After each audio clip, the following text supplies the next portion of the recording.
명절 때 저희 어머니께서 아내를 보고, 그러니까 며느리한테 이렇게 말을 합니다. 아들을 데려가줘서 참 고맙다, 이런 말을 해요. 생각해보건대 결혼을 늦게 한 편이니까 얼마나 어머니 입장에서는 자식 집에 있는 게 답답하시겠습니까? 여러분, 나이 많은 아들 집에 있는 거 어떻게 생각하십니까? 등치도 큰 게 이게 가구같이 가만히 누워있고 TV만 보는 그런 아들, 빨리 내보내고 싶지 않습니까? 자식을 결혼시켜하는 것, 자식이 독립을 해야 되는 길이잖아요. 그 일이 사실 쉽지 않고 만만치 않은 길이라서 요즘 젊은 사람들은 이렇게 결혼을 자꾸 하지 않으려고 하는 모습들을 봅니다.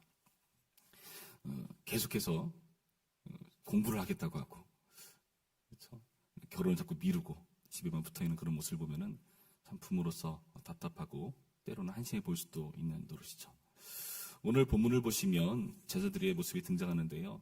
이 제자들이 굉장히 근심에 쌓여 있는 모습을 봅니다. 왜 근심에 쌓여 있는가? 예수님께서 이제는 떠나가시겠다 말씀하고 계시거든요. 함께 있었던 예수님이 떠나가고 이제 그들만 남게 되는 것, 스스로 그 자리에 머물러 있어야 되는 것에 대한 많은 부담을 느끼는 겁니다. 5절과 6절 말씀 보시면은 어떻게 표현되어 있죠? 지금 내가 나를 보내신 이에게로 가는데 너희 중에서 나더러 어디로 가는지 묻는 자가 없고 도리어 내가 이 말을 함으로 너희 마음에 근심이 가득하도다. 예수님이 가시면 어떤 일이 벌어지겠습니까? 우리가 지난 시간에 살펴봤지만 세상으로부터 미움을 받습니다. 예수님과 함께하면 든든하고, 보시면 예수님께서 사람들 막 물리치잖아요. 바리새인들 혼내주고, 그런 멋진 예수님이 아니라 이제는 자신들이 고스란히 그 자리에 남아있는 거거든요. 예수님이 가시면 그런 세상의 미움을 받아야 되고, 예수님이 떠나가시면 스스로 아무것도 하지 못할 것이라는 그런 두려움, 그런 가운데 휩싸여 있는 것이죠. 그런데 사실 예수님께서는 지금 이 제자들에게 자신이 떠나가시고 세상의 미움을 받는 그런 일들을 얘기하신 게 이들을 근심케 하려고 하신 말씀이 아니거든요. 1절 말씀에 뭐라 되어 있죠? 내가 이것을 너희에게 이름은 너희로 실족하지 않게 하려 함이니. 그들을 넘어지지 않고 이렇게 세우기 위해서, 준비시키기 위해서 이 말씀을 하시는 건데 지금 이 제자들은 근심에 가득 쌓여 있다는 거죠. 그러나 여러분 잘 생각해 보시기 바랍니다. 예수님이 떠나가는 것이 정말 슬퍼할 일인가? 그 전에 분명히 14장 28절 말씀을 보시면 내가 아버지께로 가는 것을 너희는 기뻐해야 된다. 기뻐할 일이다. 너희가 나를 사랑한다면 기뻐해야 된다라고 말씀하고 계시고요. 그리고 오늘 본문 7절 말씀 보시면 이렇게도 말씀하시죠. 그러나 내가 너에게 실상을 바라노니 내가 떠나가는 것이 너희에게 유익이라. 예수님이 떠나가는 것이 너에게 유익이 된다라고 말씀하고 계십니다. 왜 그럴까요? 내가 떠나가지 아니하면 보혜사가 너에게로 오시지 아니할 것이요 가면 내가 그를 너에게로 보내리니. 보혜사가 오신다. 예수님께서 그동안 보혜사로 함께 하셨다면 이제 내가 가고 또 다른 보혜사를 보내주신 거죠. 그들을 도우시고 함께 하시면서 그들과 역사하시는 그런 보혜사가 온다고 지금 밝혀주고 계신 겁니다. 성령께서 오시면 과연 이들에게 어떤 일을 하시는 걸까요? 어떤 일을 하시는 것이길래 왜 이들은 그게 유익한 일이 되는 것인가? 13절 말씀 보시면 이렇게 되어 있습니다. 그러나 진리의 성령이 오시면 그가 너희를 모든 진리 가운데로 인도하시리니. 성령께서 진리의 성령이시기 때문에 이들을 모든 진리 가운데로 인도하신다. 예수님께서 지금까지 진리의 말씀을 전해주셨잖아요. 그 진리의 말씀을 성령께서 대신 전해주신 겁니다. 그게 왜 진리인가? 그가 스스로 말하지 않고 오직 들은 것을 말하며 장래일을 너희에게 알리시리라.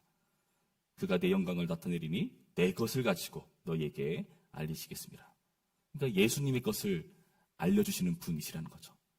그러니까 예수님이 부재 상태라 할지라도 그분이 계셨던 것과 동일하게 그들은 진리 가운데로 나아갈 수가 있는 겁니다. 예수님께서 그동안 뭘 가르쳐 주셨습니까? 15절 말씀, 무릇 아버지께 있는 것은 다 내 것이라. 그러므로 내가 말하기를 그가 내 것을 가지고 너희에게 알리시리라 하였노라. 예수님이 말씀하신 것도 아버지의 것이었는데 이제는 성령께서 예수님의 것을 증거하시는 그런 진리로 이끄시는 역할을 한다는 거죠. 그러니까 우리는 하나님의 길을 벗어나지 않고 주님과 동행할 수 있는 겁니다. 누구를 통해서요? 성령 하나님을 통해서. 예수님이 부재지만 그 부재가 무색하도록 함께 하시는 그런 성령님에 대해서 언급하고 계시다는 거죠. 그리고 왜 유익한 일인가? 8절 말씀 보실까요? 8절 말씀 이렇게 되어 있습니다. 그가 와서 죄에 대하여, 의에 대하여, 심판에 대하여 세상을 책망하시리라. 세상을 책망하신다고 말씀하고 계세요. 그러니까 학자들마다 의견이 분분하긴 한데 이 책망이란 용어가 사실 좀 어렵습니다. 그러나 전반적인 맥락을 살펴봤을 때에 그 옳고 그른 것을 함께 따져가면서 잘 격려하고 타이르고 인도해가는, 변화시키는 그런 의도의 말이라고 보통 해석할 수가 있습니다. 그럼 어떤 책망인가? 9절 말씀 보실까요? 죄에 대하여라 함은 그들이 나를 믿지 아니하며. 성령께서 오셔서 그동안 예수님께 대한 불신에 대해서 책망하신다고 말씀하고 계십니다.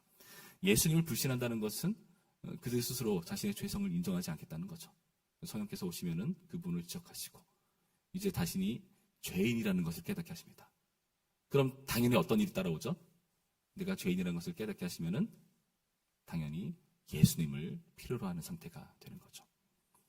10절 말씀, 의에 대하여 함은 내가 아버지께로 가니 너희가 다시 나를 보지 못하며. 예수님께서 아버지께로 가는 것을 계속해서 긍정적인 말로 말씀하십니다. 이들은 근심하지만요, 기뻐할 일이고 유익한 일이다. 아버지께로 간다는 것이 무슨 말입니까? 단순히 떠난다는 의미가 아니라 예수님께서 영광스러워진다는 의미시거든요. 십자가를 통과하시고 아버지께로 이르셔서 아버지로부터 정말 높은 그런 권세를 부여받으신 분으로서 높아지시고 영광 받으시는 그런 놀라운 일들을 말씀하고 계신 겁니다. 그래서 그 일을 대신하시는 성령님에 대한 설명일 수도 있고요. 그리고 예수님이 가셨기 때문에 그 일을 성령께서 대신한다는 의미에서 이렇게 말씀하신 것일 수도 있습니다. 그래서 예수님이 그렇게 십자가를 통하시고 부활 승천하셔서 영광스러워지셔서 그분의 온전한 의로움이 증명되는 것. 죽음으로 끝나버렸다면 죄의 결과로 죽었다고 사람들이 여길 거 아닙니까? 부활하시고 승천하셔야 이분이 의로운 분이셨구나, 의로 완벽하게 이루신 분이었구나 하는 것이 인정되는 것이죠. 11절 말씀 보시면은 심판에 대하여 함은 이 세상 임금이 심판을 받았습니다. 이 세상 임금이라는 것은 12장 31절이라든지 14장 34절 말씀이라든지 보시면은요, 30절 말씀이요, 보통 마귀 사탄을 의미합니다. 십자가로 이제 사탄의 권세를 무너뜨리시고 죄의 사망에서 허덕이는 것이 아니라 이제는 거기서 벗어나 자유로운 존재로 우리가 나아갈 수 있게 된 그런 놀라운 역사들을 성령께서 세상을 책망하시면서 이루신다고 말씀하십니다. 그래서 성령께서 오시는 것이 유익입니다. 그런데요, 말씀을 자세히 보시면 오히려 좀 더 부담스러울 수 있는 말씀이 있어요. 성령께서 오시는데요, 어디로 오신 걸까요? 세상에 오십니까? 세상에 오시는 것이 아닙니다. 무엇이라고 표현합니까? 7절 말씀 볼까요? 7절 말씀, 우리 7절 말씀 다시 한번 읽어봅니다. 시작. 그러나 내가 너희에게 실상을 말하노니 내가 떠나가는 것이 너희에게 유익이라. 내가 떠나가지 아니하면 보혜사가 너희에게로 오시지 아니할 것이요, 가면 내가 그를 너희에게로 보내리니. 성령께서 어디로 온다고 하십니까? 너희에게로 온다. 세상으로 가는 게 아닙니다. 너희에게로 온다. 그럼 따져봅시다. 세상을 책망하는 것을 누가 하는 겁니까? 성령께서 하시다니, 성령께서 하십니다. 근데 누구를 통해서 하시는 겁니까? 우리를 통해서 하시는 겁니다. 부담되죠? 더 근심이 되십니까? 성령께서 오셔서 우리 가운데 하시는 일이 있는 겁니다. 그게 무엇이냐 하면은 우리가 그 일을 하게 된다는 거죠. 여러분, 그래서 이것이 유익이라고 말씀하시는 겁니다. 우리를 모든 진리 가운데로 인도하신다고 되어 있죠. 누가 따라가는 겁니까? 누가 그 길로 가야 하는 거죠? 우리가 가는 겁니다. 우리가 성령을 쫓아 함께 걸어가면서, 그리고 그분이 하시는 그 세상을 향한 이 책망, 어찌 보면 복음전도 비슷한 일이죠. 그 일을 감당하는 것이 바로 우리의 몫으로 남겨지는 겁니다. 보혜사가 가시고 또 다른 보혜사를 보내서 우리 가운데 그 일을 이루신다고 말씀하고 계시다는 거죠.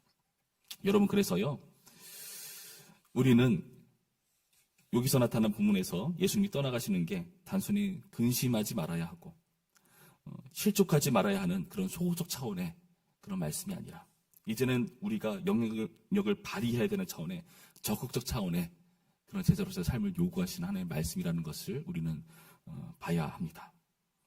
여러분, 그래서 우리는 이 세상 가운데 어떻게 사는 거죠? 예수님처럼 사는 겁니다. 예수님이 떠나갔지만 그 부재한 상태를 우리가 세상 가운데 그 예수님의 역할을 감당하는 자로 남겨지는 거죠. 보혜사가 우리와 함께 하셔서 그 일을 하도록 이끄신다고 되어 있습니다. 저는 예전에 의문이 많았습니다.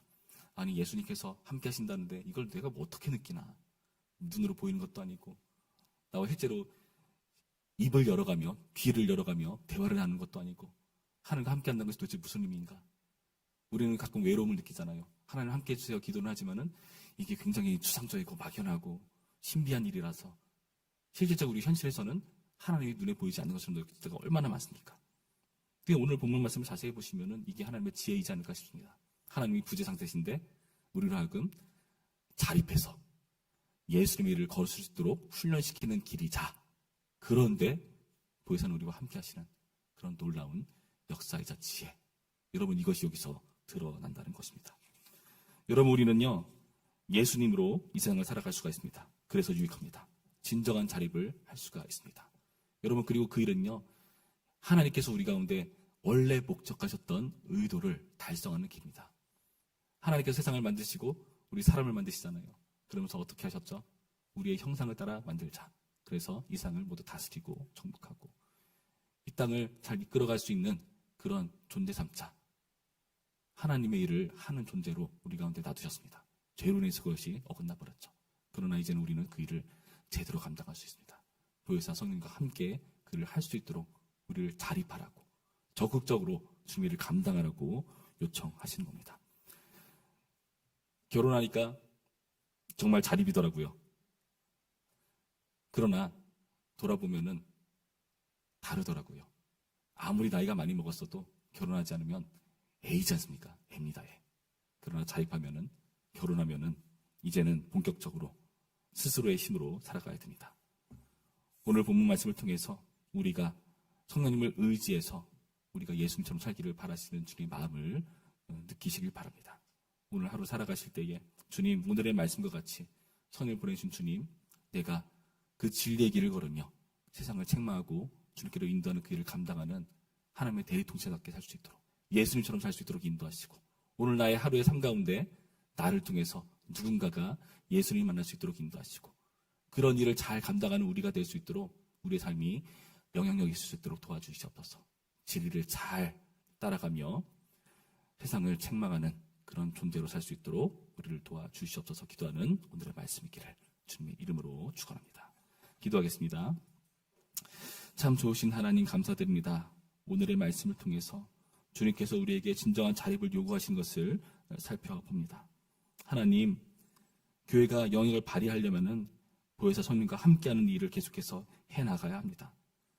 주님이 보이지 않는다고, 주님이 함께하지 않는다고 근심하고 염려하고 슬퍼할 것이 아니라 이제는 성령을 의존하며 이미 우리 안에 계신 성령을 우리가 따라가며 진리를 추구하고 세상을 책망하는 존재로 살 수 있는 예수님처럼 사는 존재 될 수 있도록 우리를 인도하셔서 진정한 자립을 이루는 하나님의 대리 통치자되게 하여 주시옵시고, 세상 가운데 예수 그리스도처럼 살 수 있도록 인도하여 주시옵시고, 그 모습을 통해서 우리 부천평교회가 세상 가운데 영역을 발휘하는 그런 예수님이 기뻐하시는 교회 될 수 있도록, 이제는 근심과 슬픔이 아닌 기쁨과 행복의 길을 걸을 수 있도록 인도하여 주시옵소서. 감사드리며 예수님의 이름으로 기도했습니다. 아멘.